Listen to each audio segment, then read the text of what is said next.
I gave her. You see? Way too.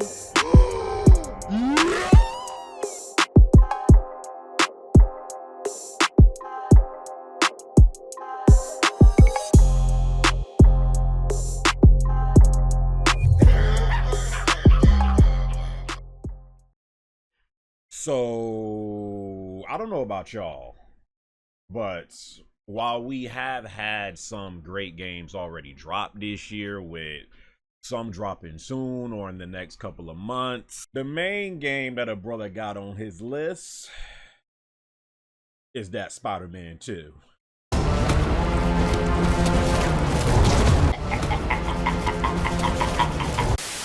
Bruh, chill before you curse this too. Shut your behind up, sucker. News and other footage on Insomniac's next installment of Spider-Man has expectedly slowed down since the reveal trailer of it back in September of 2021. All we've really gotten since then is a confirmation that Insomniac plans to drop the game in the fall of this year, which these days, unfortunately, don't mean all too much, but let's take it on face value. This is Insomniac that we're talking about here. Spider-Man 2 drops this year. It's crazy. It's been over 4 years already since Insomniac blessed us with Spider-Man 2018, which of course became an immediate hit and favorite on PlayStation. And since then, my thinking has been, bruh, if that's what these suckers could do with their first attempt of a Spider-Man game, imagine what these suckers could do with a second go round. So that's what this video's for. Improvements that I would like to see going from Spider-Man 2018 on into Spider-Man 2. Spider-Man 2018 was a great game. A lot of people loved it. A lot of people since then kind of seems like wants like Insomniac to take over doing all superhero games, you know, so a lot of people loved it, but at the same time it did have a couple of flaws about it. So this is my list of improvements that I would like to, or at least hope to see, going from Spider-Man 2018 to Spider-Man 2.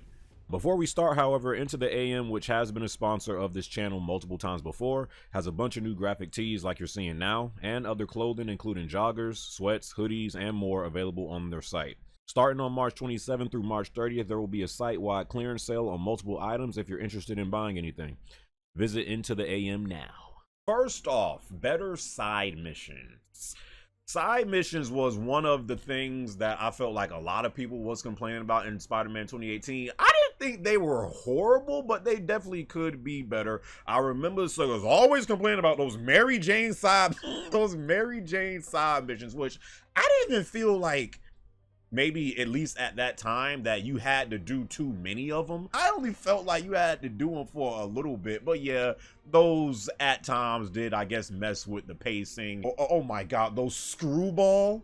Now that's the thing I really couldn't stand. For a Spider-Man game, I just think it's important to have not even necessarily like amazing side missions, but just like good side missions. Like I felt like in Spider-Man 2018, outside of maybe a couple, let's be honest, most of those side missions was filler. And then that gets me into the DLCs. Remember when some of the DLCs they started to drop soon after the game came out? Those DLCs could have been side missions in your base game, and that right there could have made the side missions better. Side missions to me is probably honestly the main improvement that I would like to see going into Spider-Man 2.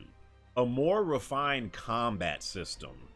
Now, once again, I did love what Insomniac did with their first attempt at doing a Spider-Man game. I thought they did a great job. I thought the fighting was good. I thought the boss fights was good. With the Spider-Man combat, and of course, is going to always be compared to the Batman Arkham games, because the Batman Arkham games set the standard.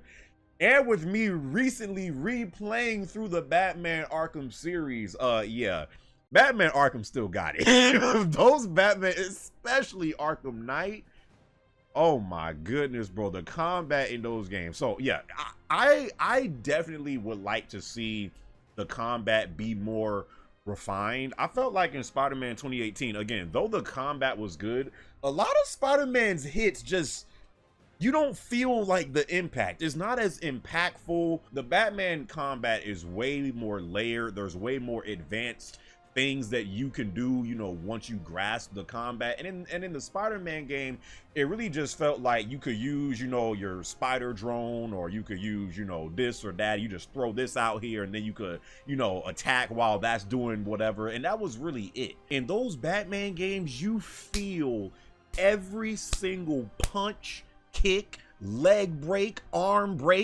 dislocation. I feel like in Spider-Man 2, you need to be, and I ain't saying you have to make this man like a freaking brawler, because that's not what Spider-Man is. But at the same time, like, make the combat, you know, more impactful, have it have more layers to it, more, you know, advanced techniques that you can do going into the stuff, because Miles Morales is also going to be in this game. And this is me going towards Arkham Knight, because I felt like Arkham Knight did this junk so well.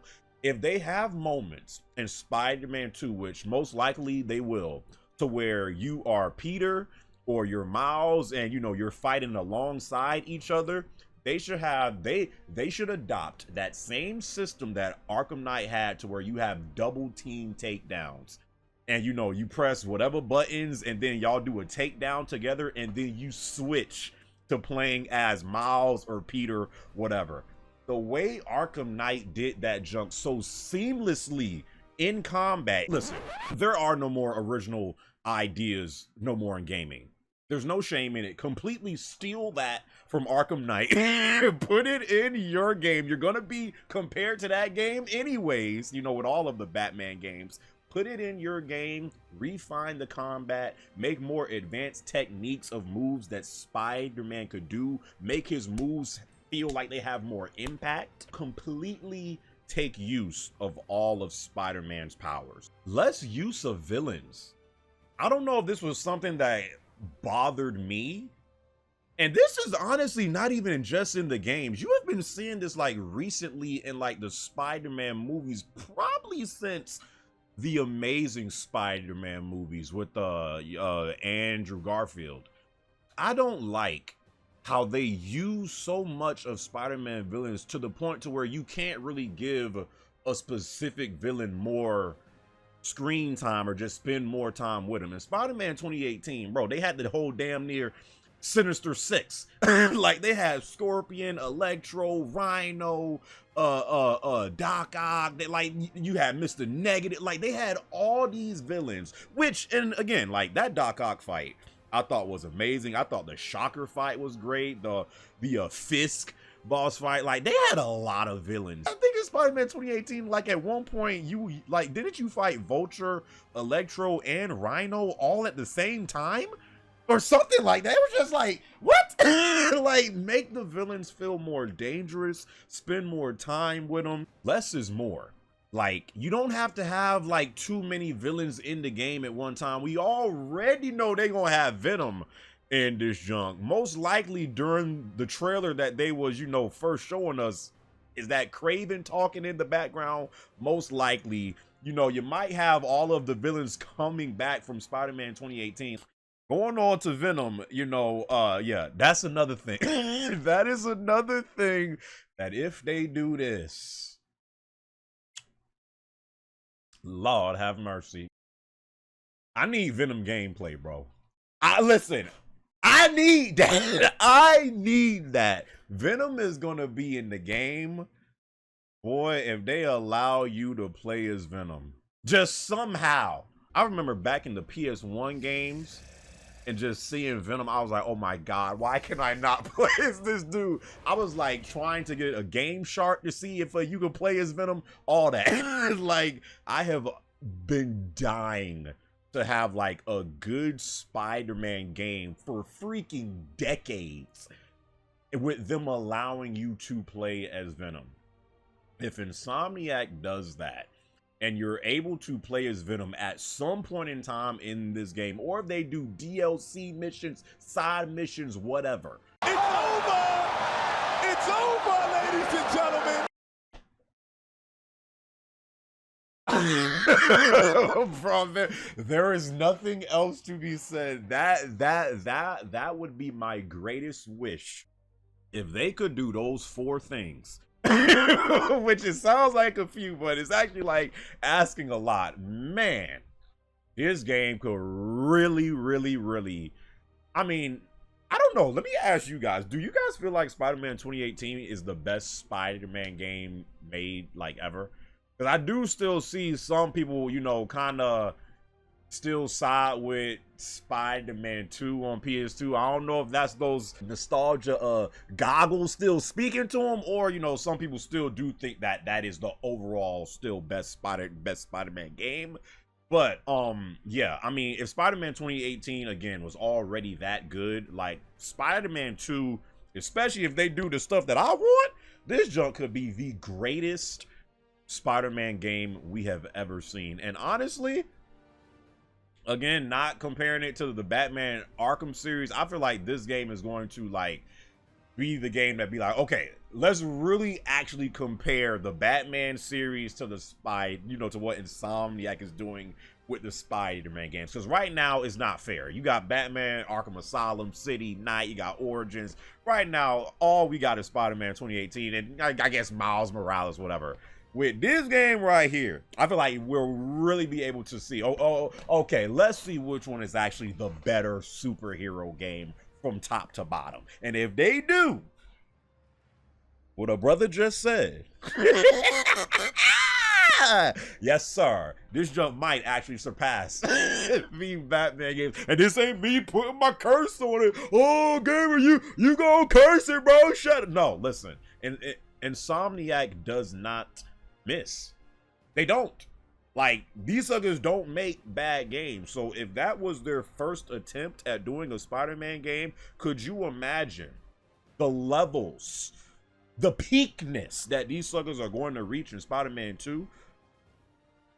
I can't wait to see it, man. What improvements would you guys like to see Insomniac do going from Spider-Man 2018 to Spider-Man 2? Hope you guys enjoyed this video, and until the next video, my brothers and sisters, I'll catch y'all boys in my next one, all right?